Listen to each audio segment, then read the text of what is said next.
Hi, we are at the Myrtles Plantation in St. Francisville, Louisiana. It's midnight right now. It's important because this is the most haunted house in all of America and perhaps all of the world.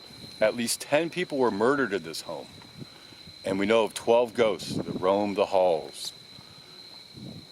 Now, it's midnight right now in St. Francisville, so the time is right for these ghosts to come out.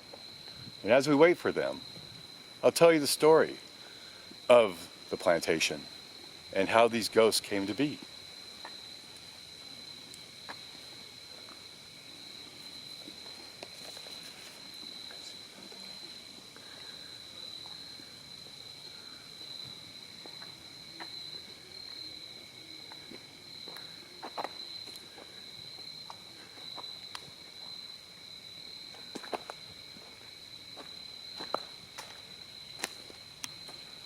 The Myrtles is the home of the famed General David Bradford, known as Whiskey Dave, the leader of the Whiskey Rebellion.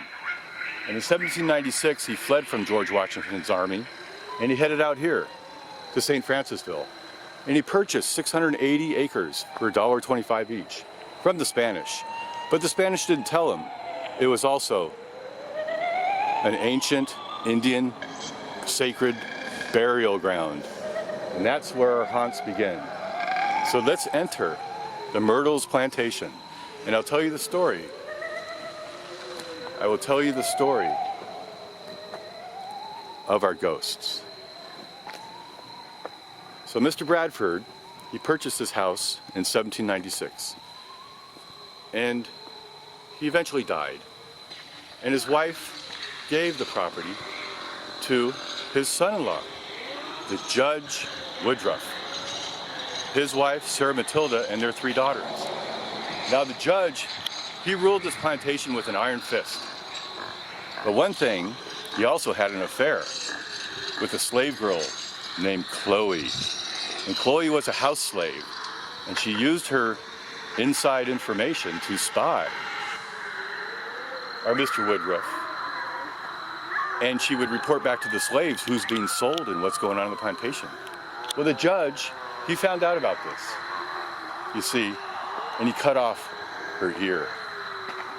And from that day on, Chloe always wore a tunic over her face. But that's not all. She was a vengeful creature, and she wanted to get closer to the family to learn more about the secrets. So she had a plan. She was going to poison the family, make them sick, so she could get inside closer to hearing conversations.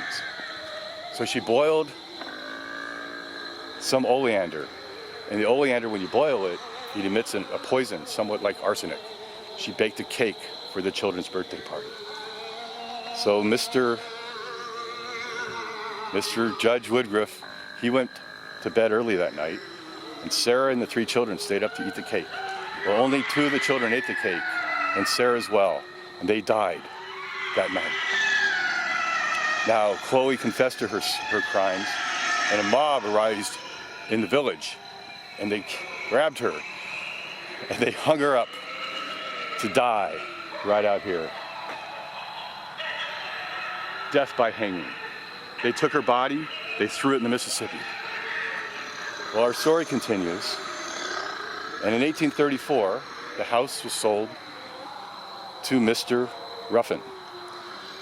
And Mr. Ruffin, well, he had 9 children, but only 4 lived to become of marrying age. And he himself,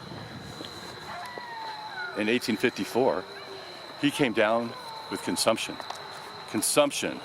Today we call it tuberculosis. And here's what happens when you have consumption. It's a very, very ugly disease. First, you begin with a cough, a simple cough.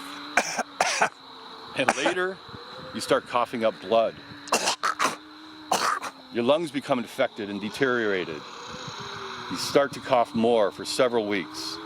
Chest pain, difficulty breathing. You lose weight, you're fatigued, you fever night and day. You come out with incessant chills.